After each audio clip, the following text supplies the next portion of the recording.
So with this video here, I'm going to go real deep into why I feel that the industry wants Drake to win. The people want the industry within this music industry need Drake to win. I'm going to tell you guys why. Because number one, there's a lot of financial gain out of a Drake win for them. They're always trying to keep this game. They're trying to keep their options open for a possible interview, for a possible drop, for a possible track. I'm gonna tell you guys how this runs. See how this thing runs. It's like the United Nations, and Drake feeds a lot of people. We're talking the Cash Money brand. We're talking the Rap-A-Lot brand. We talking the Universal brand. We talking about different genres of music that his music has crossed over to. Everybody eats off the Drake brand. Number one. Number two, if you're a podcaster, a streamer, like the guys that are on this thumbnail, a Drake interview would do wonders. You know that? Y'all know that goofy ass white chick that go by the name of Bobby Athol or whatever her name is? She did a weird interview with Drake in a bed. That interview automatically blew her up. That interview right now is in the millions. Every interview that Drake does millions. So, in knowing that, a lot of these rappers turn podcasters, streamers, I'm going to name them, academics, Kai Cenat, Cameron and Mace, Gillian Wallow, all these guys, they're trying to keep that relationship open to where hopefully one day Drake can stop by and do an interview with us. So that way it could blow our shows up. We can't be seen cheerleading against Drake. We can't, even if Kendrick Lamar is kicking Drake in the ass. We can't go out there and publicly say that because that's going to hurt our relationship with that brand. That means either Jay Prince is going to be mad, Birdman probably going to be mad.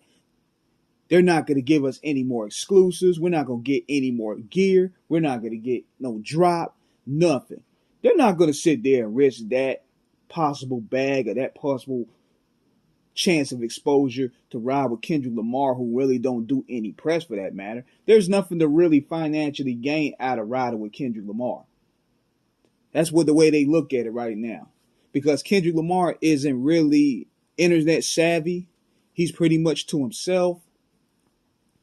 He don't have as big enough giant corporate giants behind him like Drake does. So they're going to pretty much see this as, nah, we can't defend this dude. It was like that back in the day, believe it or not. Because people did not want to be seen as going against Jay-Z to defend Nas, because see, Nas was being seen as an over-the-hill rapper who Jay-Z was, whereas Jay-Z was just hitting his prime. He had dropped the Blueprint album. Rockefeller was making $100 million a year. Then you had the Def Jam branch, where it had Murder Inc. and Rough Riders, Method Man, Redman. You had all these entities feeding that monster. So therefore, you couldn't be seen as going against that, because chances were you won't get an exclusive Jay-Z freestyle. You won't get an exclusive new Jay-Z joint. You won't gonna get an interview with not just Jay, but anybody from Def Jam. So it's the same thing here. That means, oh, Lil Wayne ain't fucking with me. Nicki Minaj ain't fucking with me. Jay Prince, and that family ain't messing with me. How I'm gonna be good in Texas? All this stuff plays a role. So all these guys want to see Drake win. And plus, on top of that, the academics and Kai Cenat and Adam 22s want to see Drake win, because he is a representation of who they really are. All these goofy ass OVO fans, they're a representation. Drake is a representation of who they want to be. They see themselves do him.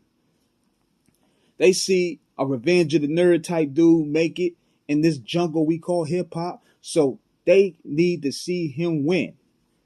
Even if it means lying, even if it means not telling the truth, even if it means being totally biased within this battle with him and Kendrick.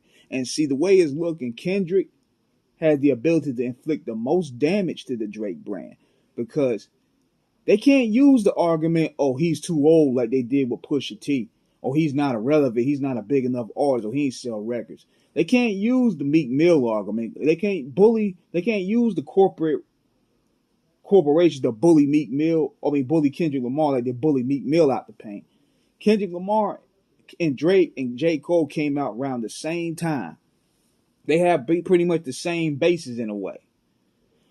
So that's why Drake responded quicker than he probably wanted to respond. And you know, with me being me, I'm a rap fan first. This was a good response. I thought it was pretty dope. But Kendrick is too strategic.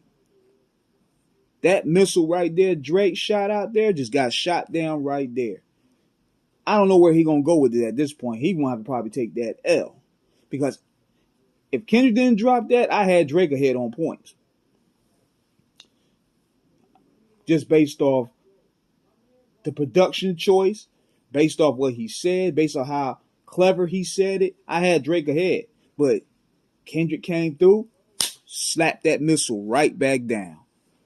So, but these industry guys, they got to play dumb. Just like I seen Joel Santana just now talking about, oh man, it was mid. But had Drake did a song singing to his wife, you same niggas would have called it ether. Y'all sitting there playing the bias game, thinking you're going to get something out of it. You ain't getting nothing. J.R. Ryder even saying 4-0. Get the fuck out of here, bro.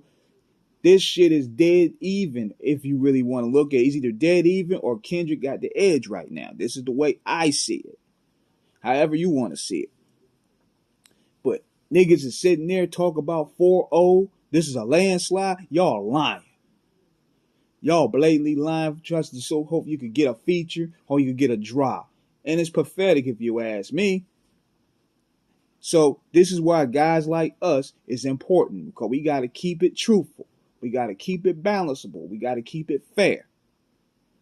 Don't listen to these guys, especially the guys that have a ulterior motive because they want something out of it. They're not going to tell you the truth. These streamers are not going to tell you the truth. A lot of these rappers turn podcasters, they're not going to tell you the truth because they see a ulterior gain. So this is where we come in, and we're going to give this to you guys.